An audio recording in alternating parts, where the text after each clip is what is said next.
Dewa Perang Ye-Shikai. Bab 1431. Semuanya, ikuti aku. Ye-Shikai sangat marah. Yang paling dibencinya adalah para pengganggu yang berani merampok wanita, dan orang yang mereka rampok tidak lain adalah He Linghan. Kalian semua mendengarnya, ikuti saja. Para penjaga melambaikan cambuk mereka dan mengikuti Ye-Shikai ke keluarga He. Keluarga He. Pak Tua He, apakah kau masih tidak mau menyerahkan cucumu kepadaku? Di luar pintu kayu keluarga He, belasan pemuda berkumpul. Pagar di luar juga dihancurkan oleh mereka, membuat tempat itu menjadi kacau. Pak Tua He memegang cangkul dan menghadapi sekelompok gangster, tidak membiarkan mereka mendekati rumah. Bah, kalian gangster, kalian benar-benar tidak menghormati hukum. Haha, hukum, aku adalah hukum desa, apakah kalian membiarkanku pergi? Jika tidak, aku akan membakar rumahmu. Pemimpin geng berkata dengan tidak sabar. Denganku di sini, jangan pernah berpikir untuk melangkah masuk ke pintu ini hari ini. Pak Tua He berkata dengan dingin. Kemarilah, bawa orang tua ini pergi. Beberapa gangster bergegas keluar dari samping, mencoba mendekati lelaki tua He, tetapi dipaksa mundur oleh cangkul di tangannya. Dasar lelaki tua, kurasa kau mencari kematian. Pemimpin geng itu menghunus pedang di pinggangnya dan maju selangkah demi selangkah. Tiba-tiba, pintu kayu itu terbuka dan He Linghan bergegas keluar dari dalam. Jangan sakiti kakekku. He Linghan melindungi lelaki tua He. Dia memiliki wajah yang cantik. Mata pemimpin geng itu lurus, menatapnya. Haha, cantik, akhirnya kau keluar juga. Pemimpin geng itu melihat He Linghan dan langsung bergegas maju. Wus.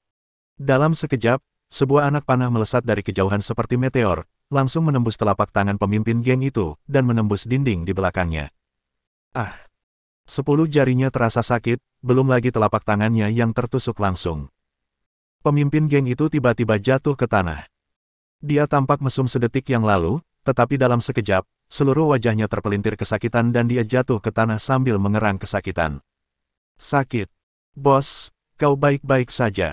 Beberapa gangster bergegas maju dan membantu pemimpinnya berdiri. Pada saat ini, terdengar suara derap kaki kuda yang cepat di kejauhan.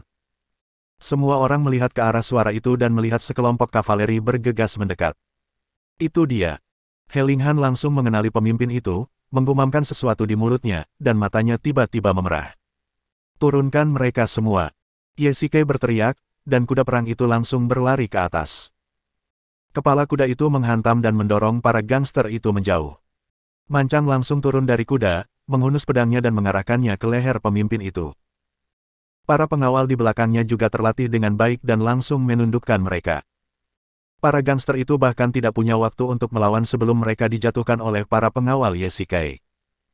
Tombak panjang dan pedang tajam menancap di leher dan kepala mereka, dan para gangster itu sangat ketakutan sehingga mereka bahkan tidak berani bernapas. Linger, Paman He, apakah Anda baik-baik saja? Ye-Shikai berjalan mendekat dan membantu Paman He berdiri dari tanah. Tuan Ye, Anda akhirnya kembali. Ketika Paman He melihat orang itu datang, air matanya tiba-tiba jatuh. Jika terlambat sedikit, bahkan jika hanya sebatang dupa, He Linghan mungkin akan mendapat masalah. Jangan khawatir, Paman He, Linger, aku di sini, tidak ada yang bisa menyakitimu. Ye-Shikai berkata berulang kali, menoleh dan menatap Mancang. Aku mengerti. Mancang mengulurkan tangannya yang besar dan langsung meraih luka di telapak tangan pemimpin geng itu dan mengangkatnya dari tanah. Ah, sakit. Mancang memegang lukanya dengan keras. Di bawah rasa sakit yang hebat, wajah pemimpin geng itu menjadi pucat, dan keringat mengalir dari dahinya. Mancang menendangnya di lutut dan membuatnya berlutut di depan Ye-Shikai. Anakmu benar-benar lelah hidup. Kamu bahkan berani menyentuh wanita perwira militer kita. Mancang berbicara dalam benaknya tanpa menahan diri, dan He Linghan tersipu ketika mendengarnya. Apa? Wanita Junhou. Pemimpin geng itu sepertinya mendengar berita yang sangat berat, dan sangat terkejut hingga seluruh tubuhnya lemas, dan dia langsung jatuh ke tanah. Junhou, ampuni aku buta, aku benar-benar tidak tahu, aku telah menyinggung istri Junhou, aku harap Junhou akan bermurah hati dan memaafkanku kali ini. Para gangster bersujud dan memohon belas kasihan. Dengan status Ye-Shikai saat ini, bahkan jika dia membunuh beberapa gangster di desa secara pribadi, tidak ada yang berani menghentikannya, belum lagi orang-orang ini telah melakukan segala macam kejahatan di desa dan seharusnya sudah dihukum sejak lama. Mancang, aku akan menyerahkan orang-orang ini padamu, kamu tahu bagaimana menghadapi mereka. Ye Shikai berkata dengan dingin. Junhou, jangan khawatir, aku akan menyerahkan orang-orang ini pada bawahanku. Mancang meminta pengawal pribadi untuk mengawal para gangster ini menjauh dari keluarga He. Pada saat ini, Paman He dan He Linghan juga mendapatkan kembali ketenangan mereka. Tuan Ye, oh tidak, Junhou Ye, terima kasih banyak kali ini. Paman He berkata dengan gembira. Baru saja dia benar-benar mengira bahwa para gangster ini akan menyerang He Linghan, tetapi untungnya Ye Shikai datang tepat waktu. Ayo masuk dan bicara. Sementara Tuan He sedang memasak di dapur, Ye Shikai dan He Linghan akhirnya menemukan tempat untuk berduaan. Mancang baru saja membocorkan rahasia, tetapi tak satu pun dari mereka yang mengoreksinya. Setidaknya bagi He Linghan, dia sudah menerima perasaan Ye Shikai. Linger, bagaimana kabarmu beberapa bulan terakhir ini? Ye Shikai tiba-tiba bertanya, memecah suasana canggung. Setelah lama tidak bertemu, keduanya tidak memiliki banyak topik untuk dibicarakan. Tidak buruk. Kakekku dan aku baik-baik saja, kecuali para pengganggu itu. He Linghan menjawab dengan malu-malu. Jangan khawatir, aku akan menghukum para pengganggu itu dengan keras. Kata-kata Ye Shikai mengungkapkan aura pembunuh. Dia selamat dari pertempuran di medan perang dan terbiasa bertarung setiap hari. Sejujurnya, dia tidak yakin Mancang akan menghadapi mereka seperti ini. Mungkin, dengan kepribadiannya yang berapi-api, dia benar-benar bisa membunuh para perusuh ini. Ngomong-ngomong, kamu sekarang sudah dipromosikan menjadi perwira militer. Apakah kamu terluka di medan perang? He Linghan menghampirinya, membelai baju besinya, dan bertanya dengan khawatir. Jangan khawatir, aku baik-baik saja. Serigala-serigala itu tidak akan bisa menyakitiku. Ye Shikai menepuk-nepuk baju besi bulu di dadanya. Ngomong-ngomong, baju besi ini dijahit untuknya semalaman oleh He Linghan sebelum dia pergi. Benteng perbatasan itu sangat dingin, dan berkat itu, Ye Shikai tidak menderita cuaca dingin. Berapa lama kamu akan tinggal kali ini? He Linghan terus bertanya. Perang di perbatasan telah berakhir, dan suku serigala telah mundur 300 mil ke utara. Mereka tidak akan pergi ke selatan selama beberapa tahun. Aku kembali dari Xianyang untuk menggantikan Han Hao sebagai komandan garnison. Kecuali jika ada perang lagi, kalau tidak. Aku seharusnya tidak memiliki masalah yang mendesak, jadi aku bisa tinggal di sini untuk waktu yang lama. Ye Shikai menjelaskan. Itu bagus.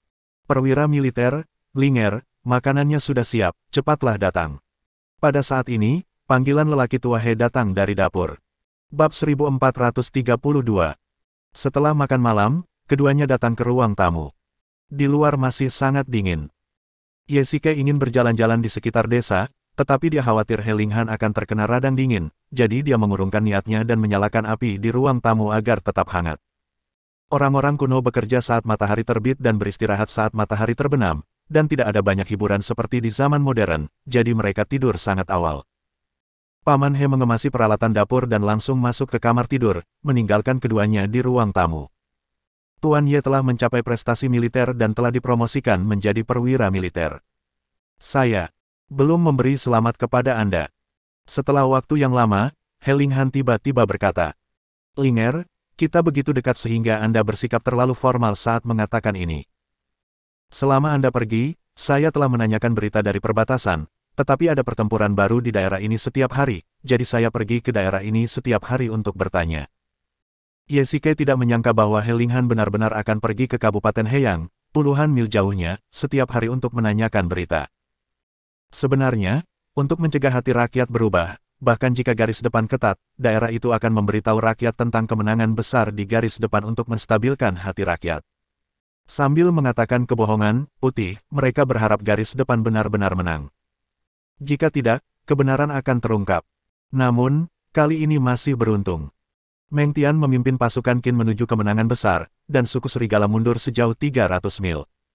Sebagian besar anak-anak Kabupaten Heyang yang pergi bersama dalam ekspedisi sebelumnya juga kembali. Saya benar-benar minta maaf telah membuat Anda menunggu begitu lama. Ye Shikai tampak meminta maaf. Tidak ada telepon di era ini. Bahkan jika dia benar-benar membawa telepon dari era modern, tidak ada sinyal sama sekali. Dia berada ribuan mil jauhnya, dan dia hanya bisa mengandalkan utusan untuk memberi tahu keluarganya. Sebelumnya ada surat dari desa, surat dari beberapa prajurit yang terluka, mungkin lebih dari 200 surat. Hampir semua keluarga di desa yang memiliki pemuda yang akan berperang menerimanya, dan saya juga menerimanya. He Linghan tiba-tiba berjalan ke lemari, mengambil sepucuk surat dari dalamnya, dan menyerahkannya kepada Ye Shikai. Itu adalah surat yang ditulisnya di benteng. Saat itu, dia membiarkan beberapa prajurit dan prajurit yang terluka mundur ke belakang, dan memanfaatkan kesempatan ini untuk membawa semua surat dari para prajurit kembali ke rumah. Perang di garis depan sangat mendesak dan waktunya terbatas, jadi saya hanya menulis surat ini. Pada titik ini, Ye Shikai merasa sedikit malu. Dia telah berada di garis depan selama beberapa bulan, tetapi dia hanya mengirim satu surat, terutama ketika dia menjadi kapten 1000 orang. Sebenarnya, dia memiliki kemampuan untuk meminta orang mengirim surat kembali setiap hari, tetapi dia khawatir para prajurit di bawah komandonya akan melihatnya, yang akan membuatnya merasa tidak seimbang dan merindukan rumah siang dan malam. Tuan muda, tidak perlu menyalahkan diri sendiri. Saya sudah sangat puas mendengar bahwa Anda aman dan sehat di garis depan. He Linghan berkata dengan lembut. Waktu berlalu, dan mereka berdua tanpa sadar duduk bersama di kedua ujung tungku, begitu dekat sehingga mereka hampir bisa mendengar napas masing-masing. Linger. Keduanya berpegangan tangan dan saling menatap mata. Seseorang yang telah menjelajahi dunia yang kacau ini, yang dimaksud He Linghan baginya bukan hanya seorang wanita yang tampak seperti Su Qingyu, tetapi juga sesuatu yang lain. Tuan muda. Tiba-tiba, He Linghan memanggil dengan lembut dan berdiri dengan tiba-tiba, mengejutkan Ye Shikai. Ada apa, Linger? Tuan muda, sekarang sudah larut, Anda harus kembali. Baiklah. Baiklah, Linger, Anda harus beristirahat dengan baik. Warna aneh melintas di mata Ye Shikai, dan dia mendesah pelan, perlahan berjalan ke pintu, berbalik dan melihat He Linghan dengan punggungnya, memadamkan api di tungku. Saya pergi dulu.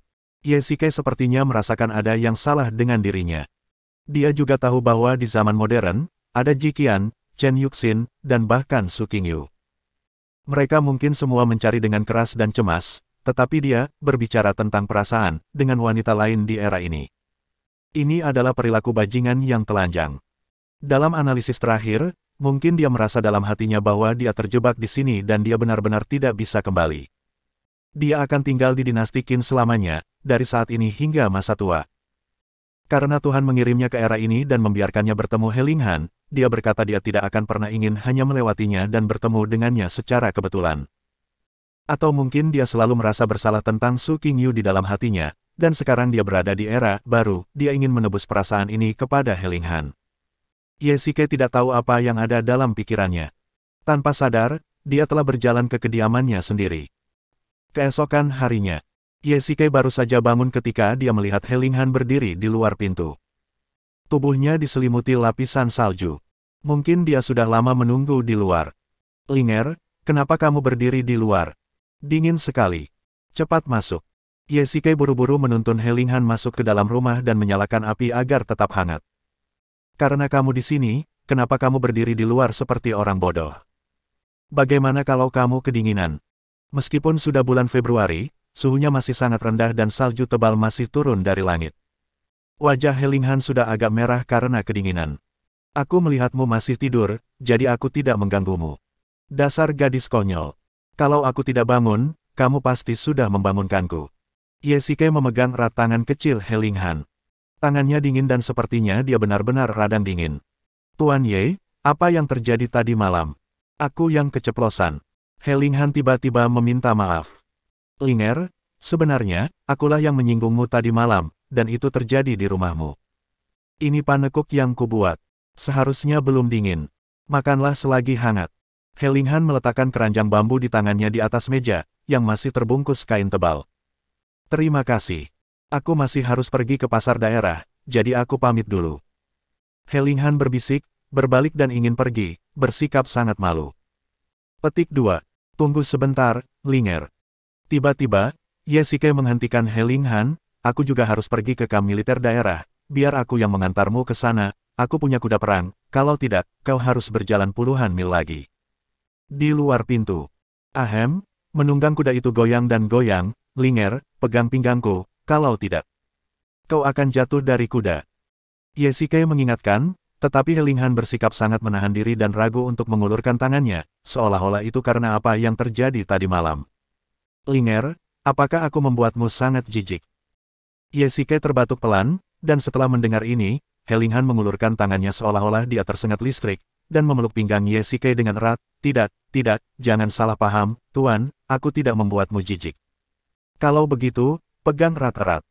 Kuda perang tidak senyaman kuda pengangkut barang. Keduanya berkuda menuju pintu masuk desa. Mancang sudah memimpin para penjaga untuk berkumpul. Namun, saat mereka mendapati Helinghan duduk di belakang Ye Shikai, mereka tak kuasa menahan senyum. Mancang, ayo pergi. Perintah Ye Shikai. Ya, aku mengerti. Para penjaga akan menyusul. Bab 1433. Ye Shikai tidak mengendarai kudanya dengan sangat cepat, dan butuh waktu 1 jam untuk mencapai kota kabupaten. Para penjaga di belakangnya mengikutinya dari belakang, tetapi mereka tidak berani mengikuti terlalu dekat, karena takut mengganggu mereka berdua. Baiklah, kita sudah sampai. Ye Shikai mengantar Helinghan ke pintu masuk pasar, dan dengan hati-hati membantunya turun dari kuda perang.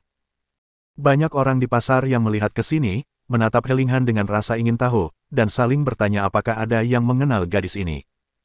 Tuan, Anda memiliki urusan resmi yang harus diselesaikan, jadi Anda harus segera pergi ke kamp militer. Helinghan tanpa sadar mundur 2 langkah, dan dia juga mendapati bahwa banyak orang sedang memperhatikannya, dan dia tidak menyukai perasaan ini. Baiklah, aku akan menjemputmu setelah kamu selesai berbelanja. Ye Shikai mengangguk, tidak memberinya kesempatan untuk menolak. Sue-san, bawa beberapa saudara untuk berganti pakaian kasual dan lindungi dia. Ada banyak orang di pasar, dan aku khawatir tentang keselamatannya. Ye Shikai berkata dengan lembut. Jangan khawatir, Junho. Sue-san mengangguk sebagai jawaban.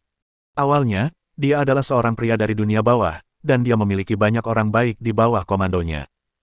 Dengan dia di dekatnya, Helinghan tidak akan berada dalam bahaya. Mungkin gangster pengganggu itu meninggalkan bayangan pada Ye Shikai sebelumnya. Saya khawatir ada lebih dari 1 orang di Kabupaten Heiyang yang menginginkan kecantikannya.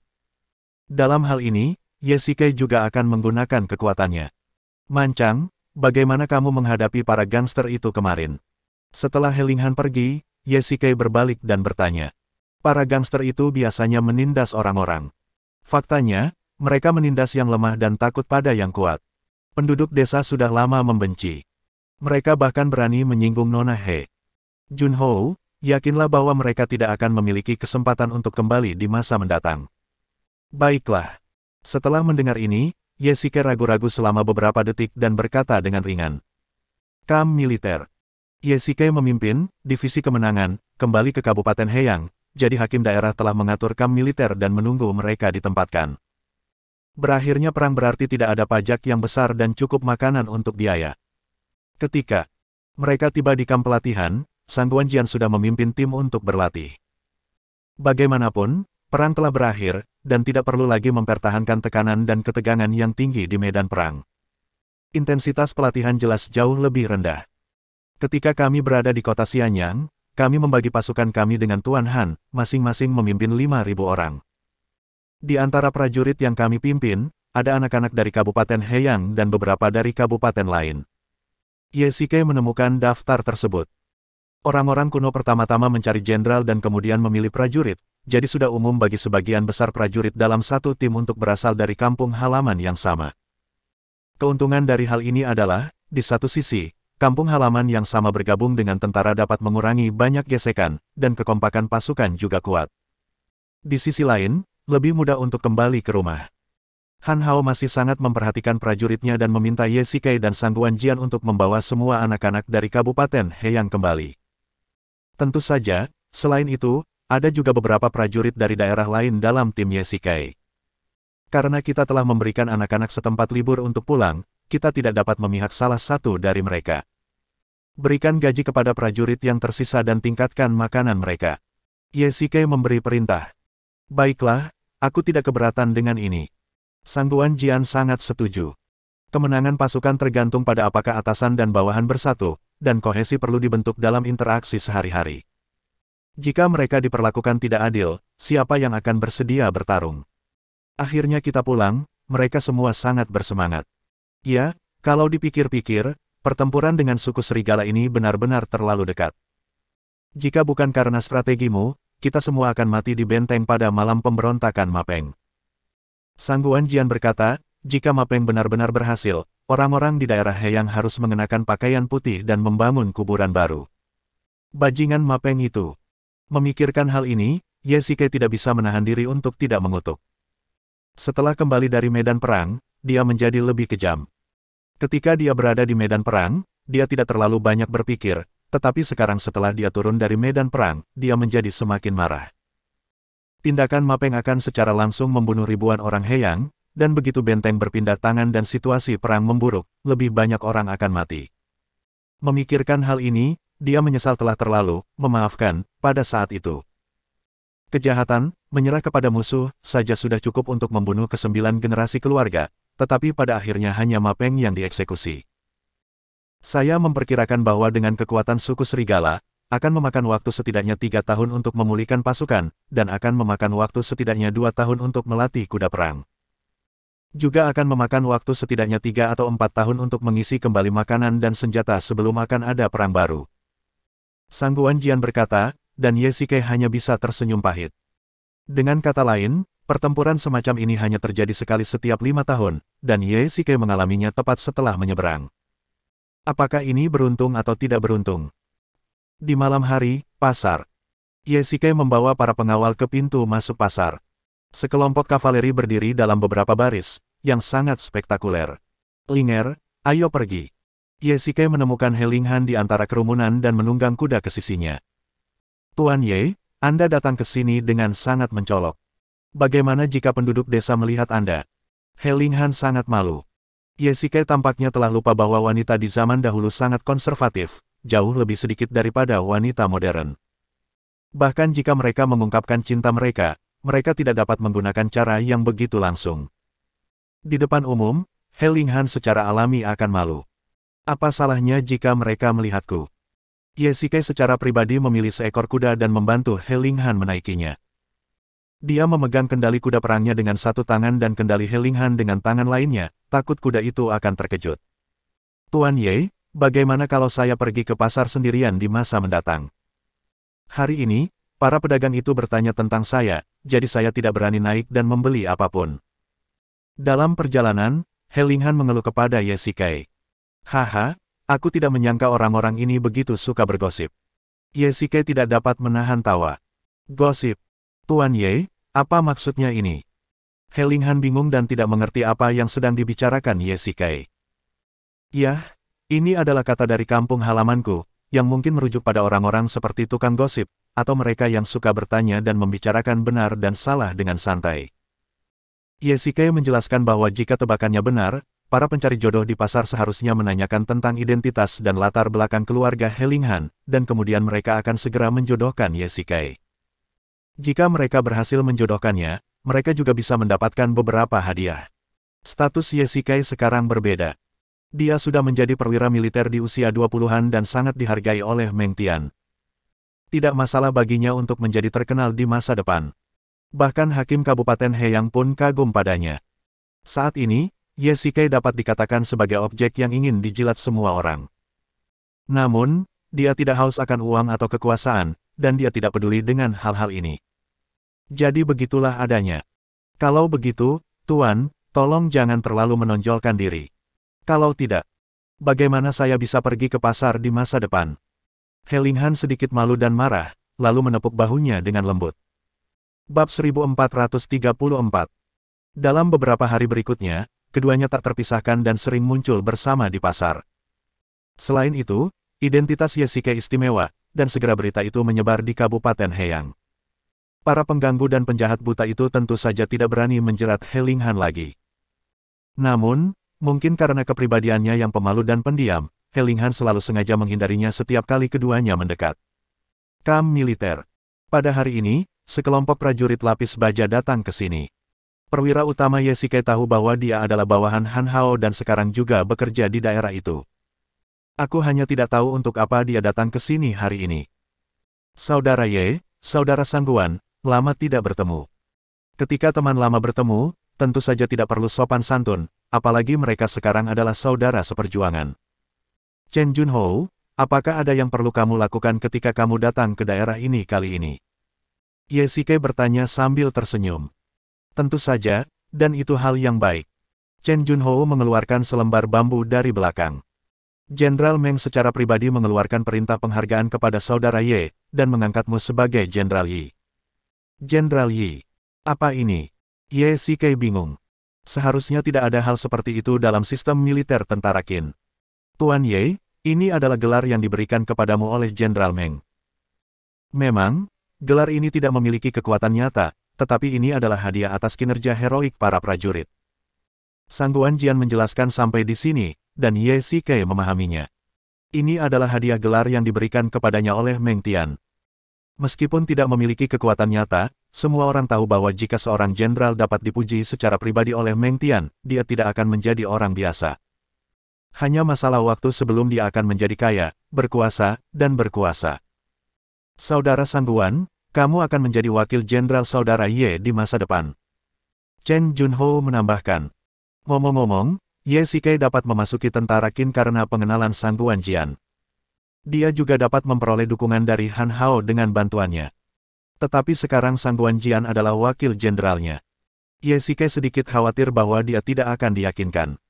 Tentu saja, Ye Tua memiliki keberanian, strategi, dan seni bela diri yang lebih baik daripada saya. Saya bersedia menjadi wakil jenderalnya. Yang tidak diharapkan Ye Shikai adalah bahwa Sang Guanjian setuju dengan sangat lugas, dan sepertinya dia tidak mengatakan sarkasme. Ye Junhou, oh tidak, harus dikatakan bahwa Jenderal Ye, hari ini adalah hari Anda dipromosikan. Menurut aturan, bukankah Anda seharusnya memberi penghargaan kepada pasukan? Tentu saja, saya akan meminta seseorang menyiapkan jamuan makan, dan Chen Junhou harus tinggal untuk minum-minum di malam hari. Di malam hari, Sang Guanjian meminta pasukan untuk membeli anggur dan daging dari pasar untuk merayakan promosi Ye Shikai. Ini memang hari yang layak dirayakan. Terkadang, dia juga berpikir bahwa dia baru bergabung dengan pasukan Qin selama 4 atau 5 bulan, tetapi dia dipromosikan begitu cepat. Alasan utamanya adalah karena dia menghadapi pertempuran hebat dengan suku serigala, dan strateginya memungkinkan garnisun untuk memusnahkan puluhan ribu musuh, dan dia dihargai oleh Meng Tian. Pada saat ini, dia mengerti mengapa ada begitu banyak prajurit di pasukan Qin yang suka berperang dan suka berperang. Saudara Ye, selamat atas promosimu. Ini bersulang untukmu. Kamu terlalu sopan, Jenderal. Ye Shikai membalas bersulang. Suesan, kemarilah. Tiba-tiba, seolah-olah dia telah memikirkan sesuatu, Ye Shikai mengatakan sesuatu. Tuan, apa yang Anda ingin saya lakukan? Suesan mengerti, segera meletakkan mangkuk dan sumpitnya, dan berlari ke sampingnya. Terakhir kali saya meminta Anda untuk menyelidiki berita tentang Hua Liandi, apakah Anda membuat kemajuan? Ye Shikai bertanya. Ini. Tuan, wanita itu tidak biasa. Suesan mendengar nama Hua Liandi, dan segera menunjukkan rasa malu di wajahnya. Apa maksudmu?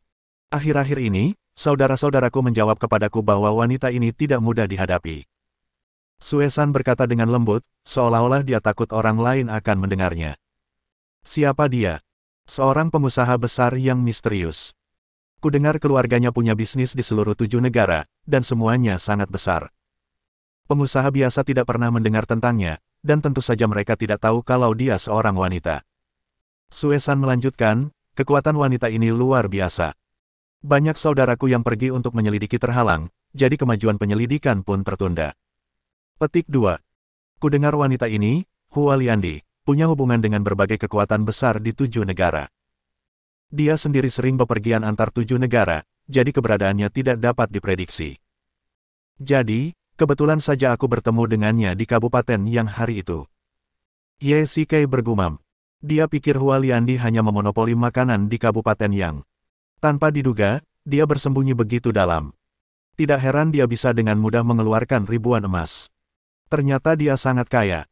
Ye Shikai tiba-tiba punya dugaan yang dalam. Hua Liandi yang dilihatnya hari itu bukan sekadar pengganti. Hua Liandi memang wanita yang kita lihat hari itu, tetapi hanya sedikit orang yang pernah melihat wajah aslinya, jadi semakin banyak legenda tentangnya di dunia. Berhenti, berhenti, berhenti. Ye Shikai berkata dengan tidak sabar, aku bertanya apakah kamu tahu di mana dia berada, dan tidak perlu mengatakan apapun lagi.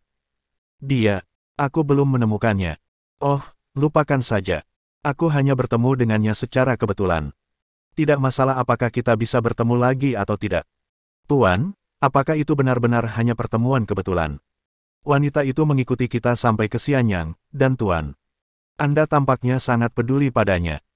Suesan bertanya balik, tetapi dia segera menyadari bahwa dia terlalu banyak bicara dan segera menarik diri. Sebenarnya, Ye Shikai tidak dapat mengetahui mengapa dia tidak bisa melupakan wanita ini. Mungkin karena dia terlalu misterius. Setiap pria yang melihatnya mungkin akan merasa sulit untuk melupakannya. Larut malam, Ye Shikai tidak kembali ke desa. Hari sudah sangat larut, jadi dia langsung tinggal di kamp militer daerah. He Linghan memiliki orang-orang kepercayaannya di sisinya, jadi dia merasa lega karena tidak akan terjadi apa-apa padanya. Jenderal, sebenarnya saya punya hal lain yang harus dilakukan kali ini. Pada saat ini, Chen Junho datang ke barak dan menemukan Ye Shikai. Meskipun mereka banyak minum, tidak satu pun dari mereka yang mabuk. Ketika sampai pada urusan bisnis, Ye Shikai tiba-tiba menjadi serius. Saudara Chen, jika Anda memiliki sesuatu untuk dikatakan, katakan saja secara langsung. Tidak perlu bersikap begitu sopan. Karena sekarang Anda adalah komandan garnisun daerah, Anda harus pergi ke prefektur dari waktu ke waktu. Kebetulan prefektur akan meninjau garnisun berbagai daerah bulan depan. Tuan Han bermaksud agar Anda juga membawa pasukan dan muncul. Tentu saja, karena ini adalah perintah prefektur, saya pasti akan pergi. Ye Shikai mengangguk sebagai jawaban. Han Hao berharap agar dia lebih sering muncul di prefektur dan bertemu lebih banyak orang. Dengan cara ini, dia akan sangat dihargai oleh Meng Tian dan mendapat dukungan dari pejabat prefektur, dan dia akan segera dipromosikan lagi. Baiklah, kalau begitu saya akan kembali untuk melapor. Selamat tinggal. Bab 1435. Kavaleri di bawah Ye Shikai, diurus oleh Meng Tian. Mereka berbaju besi lengkap, dengan pedang dan tombak tajam. Ada juga sejumlah besar instruktur kavaleri serigala seperti Wan Qi Yuan di tim, dan mereka terlatih dengan baik. Selain itu, saat memilih kavaleri, para prajurit dipilih dari jarak 10 mil, dan sersan dengan tubuh kuat dipilih secara khusus. Dapat dikatakan bahwa tim kavaleri ini sulit untuk menemukan lawan yang dapat menandinginya di seluruh daerah. Jika tim kavaleri ini dibawa ke daerah, itu akan setara dengan memamerkan kekuatan militer, dan garnisun daerah lain akan menjadi daun hijau mereka. Ide Han Hao sangat bagus. Bahkan jika Ye Shikai hanya memimpin pasukan untuk berkeliaran di daerah itu dapat meninggalkan kesan pada pejabat di semua tingkatan. Sekarang baru awal bulan. Karena bulan depan, masih ada waktu yang lama. Han Hao telah meminta seseorang untuk mengiriminya sebuah pengingat, yang menunjukkan betapa dia menganggapnya penting. Ketika Ye Shikai tertidur, hari sudah pagi, tetapi dia tidak mengantuk. Saat fajar menyingsing, dia berangkat bersama para pengawal dan kembali ke desa Sangsui. Dibandingkan dengan keengganannya beberapa hari terakhir, perlawanan He Linghan sekarang jauh lebih sedikit. Dia menaiki kudanya, dengan patuh. Ye Shikai menarik tali kekang dan membawanya ke kota kabupaten. Penduduk desa tidak terkejut melihat pemandangan ini. Mereka berdua tidak terpisahkan akhir-akhir ini, dan semua orang tahu artinya. Nona He, Anda mungkin belum tahu, Junho sekarang telah diangkat menjadi Jenderal Yi oleh Jenderal Meng Tian, dan dia pasti akan bangkit dan menjadi terkenal di masa depan. Suesan berkata di samping. Benarkah? Selamat untuk Tuan Ye. He Linghan tersenyum tipis setelah mendengar ini. Ye Shikai melambaikan tangannya, memberi isyarat kepada para pengawal untuk mengikuti di belakang. Keduanya memiliki beberapa kata pribadi untuk diucapkan. Tuan Ye, Anda sekarang seorang jenderal, apakah Anda akan pergi ke kota Xianyang di masa mendatang? Setelah Suesan dan yang lainnya mundur, He Linghan segera bertanya. Untuk menjadi seorang jenderal di kota Xianyang, seseorang harus mendapatkan persetujuan dari Yang Mulia Kaisar pertama atau dipromosikan oleh Meng Tian. Setelah berada di ibu kota, dia pasti bisa mendapatkan lebih banyak kesempatan untuk dipromosikan, tetapi jika dia benar-benar pergi ke Xianyang, dia mungkin tidak dapat bertemu He Linghan lagi selama beberapa tahun. Saya tidak akan pergi ke sana. Tidak ada daya tarik di sana bagi saya. Jika memungkinkan, saya ingin jalan-jalan. Ye Shikai tiba-tiba mengulurkan tangan dan memegang tangan He Linghan. Linger, apakah Anda bersedia pergi dengan saya? Tuan, bagaimana saya bisa menjawab Anda ketika Anda menanyakan hal itu? Wajah He Linghan tiba-tiba memerah. Keduanya menghentikan kuda mereka. Ye Shikai menyadari kesalahannya dan mengendurkan tangannya. He Linghan sangat malu sehingga dia tidak berani menatapnya. Baiklah, saya mengatakan hal yang salah, Linger, mari kita lanjutkan berjalan. Ye Shikai tidak membicarakan topik ini, dan semua orang terus maju. Tuan, saya telah membeli banyak barang akhir-akhir ini, dan Anda telah mengirim begitu banyak pakaian dan harta karun kepada saya. Saya tidak akan pergi ke pasar lain kali. Ahem, baiklah, lebih banyak beristirahat di rumah. Ye Shikai mengangguk sebagai tanggapan. Dia mungkin tidak tahu bahwa pada kenyataannya, orang biasa mungkin hanya pergi ke daerah itu 1 atau 2 kali sebulan. Keluarga He Linghan sama sekali tidak kekurangan apapun. Hanya saja dia tidak ingin mengecewakan Ye Shikai, jadi dia tidak menunjukkannya. Ye Shikai pergi ke kamp militer daerah setiap pagi dan kembali ke desa untuk beristirahat di malam hari. Kehidupan, pekerja kantoran, semacam ini mengingatkannya pada hari-hari sebelumnya di Yanjing, yang juga pukul 9 sampai 5. Hari demi hari, tidak ada pergerakan besar. Jejak bandit dan perampok di daerah Heyang semakin berkurang, yang membuat para prajurit tidak punya apa-apa untuk dilakukan kecuali berlatih. Ye Shikai tetap sama, sangat bosan dan membosankan. Sampai hari ini.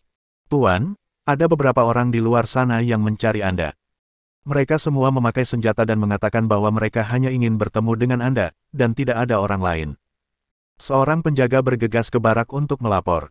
Siapa yang begitu sombong dengan senjata? Mancang cukup bingung setelah mendengar ini, tetapi dia tetap mengumpulkan para penjaga. Ye Shikai tiba-tiba berdiri dari kursinya. Mungkinkah? Mancang, ikut aku. Ye Shikai segera pergi ke barak dan berjalan cepat ke gerbang. Itu Anda. Ye Shikai menatap wanita bertopeng di depannya dan hampir berteriak. Dia mengenakan kerudung sepanjang hari dan dikelilingi begitu banyak penjaga. Siapa lagi kalau bukan wanita Hualiandi? Kenapa? Anda senang bertemu dengan saya, Jenderal Yi.